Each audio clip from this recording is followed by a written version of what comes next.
I think for us to be able to survive even as a country as we grow in terms of innovation and AI, we really need everyone to have that entrepreneurial mindset and that willingness to contribute and bring their best self to the table and grow everything that they touch. And that's really the core of entrepreneurship as a whole. That was Antwon Foreman, entrepreneurship professor and founder of the socialbusinesssupportyou.org. We had a great conversation about expanding the definition and therefore the impact of entrepreneurship. We talked about the skills and relationships students build and how they can apply those whether they start a company or a nonprofit, or if they work within a larger business as someone who actually knows how to get things done, creating, communicating, solving problems, and more.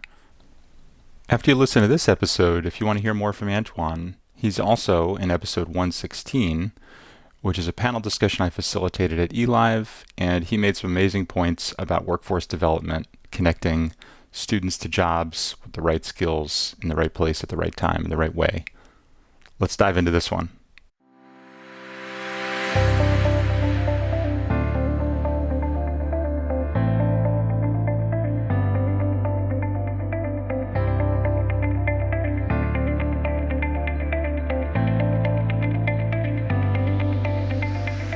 Welcome to the Connected College Podcast. I'm your host, Elliot Felix. I've helped more than 100 colleges and universities change what they offer, how they operate, and the way they're organized to enable student success. Join me for insightful interviews with higher ed innovators sharing the stories, stats, and strategies to create better connected colleges and universities. Welcome, Antwon. I'm so excited for our conversation about the role that entrepreneurship plays in student success. It's great to be here. Thank you for having me, Elliot. We met a little bit at eLive talking about workforce development and this intersection of colleges and companies, and I'm excited to pull on this thread. And maybe a great place to start is just hearing a little bit about your background, how you got started in higher ed, what you're up to today. I know you wear lots of different hats. All of them seem amazing. My start in higher ed was weird compared to most. I started as a student business at first and worked with the director of entrepreneurship at my institution, North Carolina A&T State University, about how to help other students start businesses and kind of get experience in that weird, you need experience to get experience cycle. Yeah. So I was the only student in my institution who had an office. Fast forward, I grew that business. I started marketing, consulting, and management consulting, and grew it in doing scaling, consulting, turnkey operations, and ecosystem design, among other things. And that same professor called me back, actually, and said, hey, I know what you've been doing. I've seen your mastermind classes. My business has always been a social business. So what I mean by that is for every big client I would get, I would basically bring on students to train them how to solve certain problems and then be able to grow their resume and position them in the ecosystem. He followed my work and said, I want you to come back and teach both that practical side into the classroom and the bridge a generational gap. He wanted me to apply, and I did and got the role. One class turned to 2, 2 turned to 4, and then one other duties as assigned, yeah.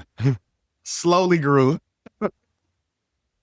And when Blackstone popped up, I got tapped for that, and they asked me to be the director of the Blackstone Launchpad at A&T. Over the last about 3 years, I've been able to position about 600 students in the 6-figure roles of graduation. 72 have collectively made $7.8 million in revenue through businesses and embedding this experiential learning through entrepreneurship in the classrooms and being able to prop up things like study abroad programs on entrepreneurship and other things. And now I'm actually in a kind of a limbo state with my contract at my current university, but the mission doesn't stop. So I have about 15 students nationally that I'm helping them start their business, some organizations and institutions that I'm helping them build entrepreneurial ecosystems and rebrand entrepreneurship on their campuses and or within their organization to build in the entrepreneurial mindset and really pushing to grow to make entrepreneurship more of a normal thing within our homes and within our organizations. I love it. And so much of what you said resonates with me. I have been helping students since I was one and through student government. And it sounds like you found a similar path, like helping students be student entrepreneurs by yourself being a student entrepreneur, like inception of entrepreneurship. I love it. And just as a quick aside, like what is ecosystem design? I'm a designer. I don't think I've designed an ecosystem and I'm intrigued. Really, I think we use the word ecosystem oftentimes very loose. It turns into a buzzword, right? And what I push to both my clients and people I work with is if they're not feed systems throughout that process where everyone is growing, then it's not a true ecosystem. Hmm. If you think about nature, you have different levels of animals in nature. And you have lions, the antelope, the ants, but they all feed into the circle, which they produce life. And in ecosystem design and kind of ecosystem architecture, you're looking at how do I bring in those stakeholders? How do I see what they value? They're similar to doing entrepreneurship consulting. And how do I create programs and structure in a way that they're able to build and grow together and feed off the outcomes of each other? And how do you do that so they're all making money? They're all Mhm. in the values that they need, and they're able to truly grow through those interactions, and everything is mutually beneficial. What's an example of one of your favorite companies you worked with to create that kind of mutually beneficial ecosystem? It's funny because we say favorite company, student, business is popping my head first now because I love working with students. That'd be fine.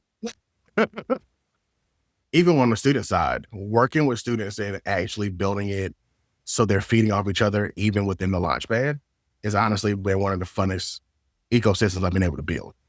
Where you have one student who's a marketing consultant and they're building their business in that area, another one maybe doing branding and social media design. And to give you an example, I remember a student came into my launchpad with no idea, no business, nothing. They just wandered in one day. And I'm in the back working on some things. And they were talking to some of their peers, just inviting themselves in a room, which happens often. I love when it does. And they start talking about their gifts, their strengths. And all the actual entrepreneurs in the room came together. I was like, if you're already spending money on this, why are you not making money off of it? And each of them started guiding that student from their respective area and the things that they were growing within themselves. And by the end of probably like a 2-hour period, they had helped that student build a business model, start their social media page. They were orchestrating it with each other, but also saying, hey, here's how I can feed into your business. Here's literally how you can help us once you grow. And that dynamic of them both feeding off each other and growing together is really a beautiful example of kind of ecosystem design and architecture where they understand they need support. Of course, they're looking to grow themselves. Yeah, and I would imagine that train the trainer model, or you're helping students who in turn will help others, is really fulfilling. I'd love to hear, like, how do you define student success? I still view higher ed, honestly, as a business and the students as a Hmm. customer. And the only way you get customer success, just like student success, is if those students or that customer get what they expect when they leave you. So I think student success is less about career readiness and more about them actually stepping into that career, being positioned into that career and walking. Don't be ready, actually do it. Yep. Yeah. Don't be ready, really do. Yeah. And my goal for a lot of students coming through my program and overall that I engage with, I tell them, I want you to have 3 things walking into your senior year. I want you to have a job offer. I want you to have a graduate school offer or be working on it. And I want you to have a revenue generating business. And I want you to pick 2 out of those 3 things over the course of your senior year that you want to do in the long term. It's a lofty goal to some and an aggressive one. But I think when we truly realize that student success is the aftermath and outcome of student development and student activation, and if we develop those first 2 things, they're already pre-prepared for us to be able to really position them in the ecosystem. Yeah. Just actually helping students do the thing, not just be ready for the thing, I think is such a powerful shift in perspective. And when you're having, real conversations with real clients, real customers, solving real problems, Mhm. it raises the stakes, it accelerates the learning. Maybe it tells you you're on the right path. Maybe it tells you want to go in a totally different direction. But I really appreciate that. And what role does entrepreneurship play in enabling that kind of success, right? In doing the thing and talking to people and so forth. I believe if we use entrepreneurship properly, it has the ability to be a star player in that process. If we take it away from just startups and VC-backed startups, and more toward what entrepreneurship is at its core. And that's how do you create value? How do you communicate value? How do you position it? How do you leverage it?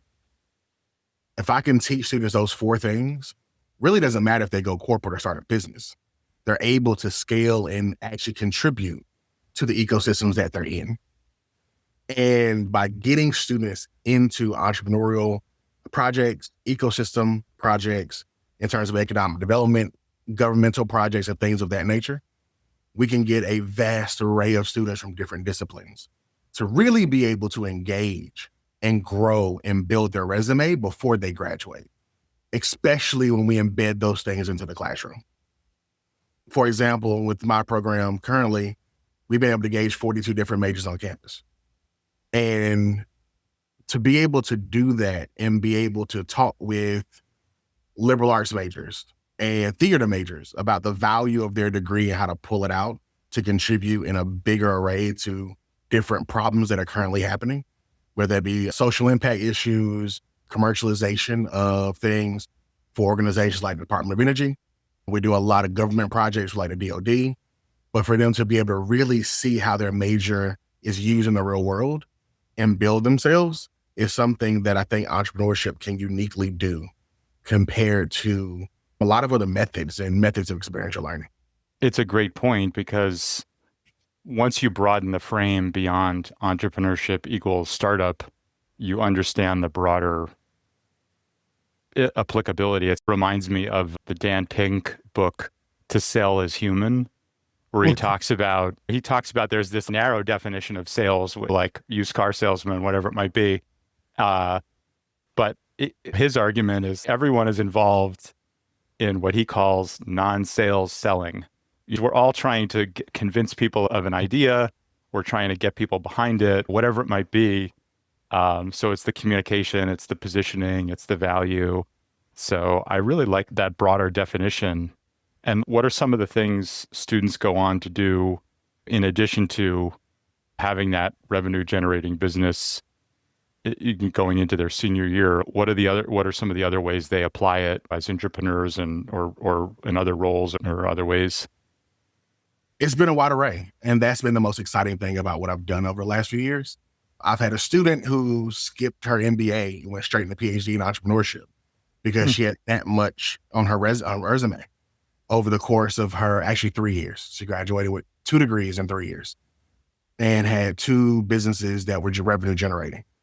Others that built real estate companies, and they went and did their master's at University of Maryland with their real estate business. Some who went straight corporate and used that experience to get a higher salary.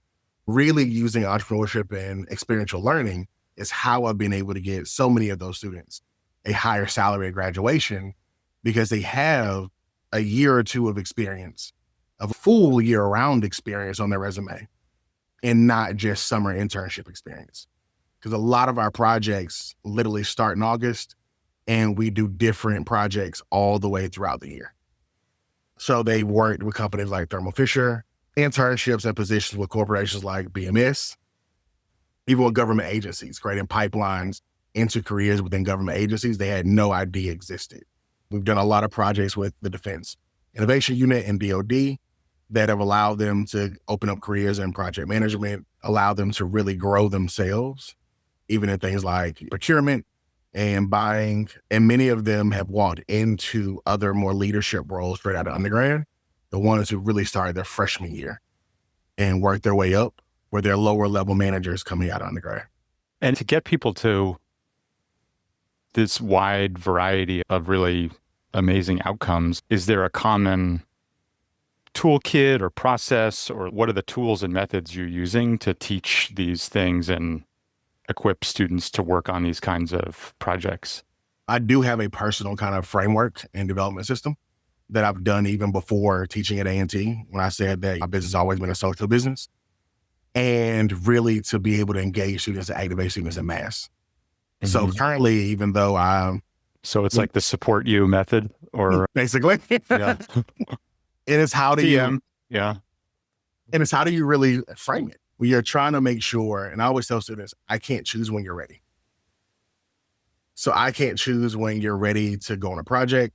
It is their choice, their development process, and building in that self-sufficiency is a major piece where they realize they are responsible for their own education. So there's a system I use in how to filter them from doing mass events and figuring out and analyzing their activation to looking at when they're showing that they're ready to be on those projects. And then there's a separate dynamic of, hey, here's a curriculum and design factor where I need to teach you some core things that are universal skills. And that to me is one of the beautiful things about entrepreneurship. Like you said earlier, to me, it's a universal skill. I tell students one of the first things I tell them once they get past tier one is, if you look in your introduction to business book in our management 110 class, understanding business, one of the first things it says is business is any activity in which one provides a product or a service in pursuit of profit. Which means anytime you charge someone a few dollars to take them to the store, right? If you really think about it, every job you've ever taken was in pursuit of profit. It's just that you were the product of that business and you had to figure out that you are your first business, you're your first product, you're your first investment. And I need to get you to approach your life that way, because if you do not do that, your life will tend to fail. 90+% of business fail. And that is a personal choice on how we use our time. And I walk them through this development process and kind of exposure process where they're exposed to theories, core skill sets, but also interpersonal skills to be able to grow through that process. Do you think with the gig economy and Fiverr and eBay and all these platforms, do you think that's made entrepreneurship more accessible to this generation of students? Or is it about, there's probably less paper routes, but there's more Fiverr? Where do you think that shakes out? I think it has definitely made entrepreneurship more successful and accessible. And I say successful, it came out almost naturally because it decreased so many barriers to get into it, where you didn't need as much startup costs, things like that. People could dabble in it and figure out what them best. I'm talking to one R1 institution now about the gig economy and how it can be used in the classroom. And I think it's the most underutilized tool in higher education, because it's built-in examples, built-in things to reference and connect with that student. If you know who's in that economy and who's not, and that's whether or not they're driving Uber and DoorDash, or whether or not they are selling products online and drop shipping, or they're trying to get brand deals on social media. They're engaging in entrepreneurship and business, no matter their major at this point. And honestly, I was doing a presentation actually in Cleveland a few months ago about AI, entrepreneurship, and how it can be equity bridge or equity nuke in many ways. And a large part of that conversation as well was that this current generation of students have seen an interesting aftermath and series of events that they're not trusting traditional routes as much as we used to, where many of them have watched their grandparents work a job for 30 or 40 years, but they're still needing help possibly with medication and things of that nature. Their parents go through work, and I have students who openly tell me my parents weren't there as much just because they were working. And I want more work-life balance watching them work and never take a vacation. The millennial generation, I often say, is like a rebirth to the silent generation. They've been through so much stuff in their lifetime, going from 9/11 all the way up, that many of them are like, hey, I just want a peaceful life. But they've talked to their siblings, their cousins about student loan debt and all these other things that are burdens to them doing things, even down to having kids and getting married, right? And I think this youngest generation now that's in college has seen all of this, and they're like, hey, I got to keep my options open. Yeah, let me create the job I want, as opposed to put all my time and effort into finding something that may not even exist, or I may not even trust or find security in. That I could be furloughed from, and I need some kind of backup to make sure that I'm, one, actually getting paid, but also that I'm actually enjoying life. And I think that's a whole different way we can connect to students by creating those pathways and showing them how all the majors on many campuses can contribute to that. I often tell my entrepreneurship students on the first day of class, if you cannot sell the knowledge that I'm giving you, then I did not give you the right information and knowledge, and you need a refund. You can't learn something in this class that you can go out and resell. And when you look at higher ed from that dynamic of the professor giving value, that the student is expected to also give value in that classroom through their own experiences and contributing to that dialogue and conversation. And again, this ecosystem of value being created, it shifts. And I think the gig economy is just a very low barrier of entry to get back into that.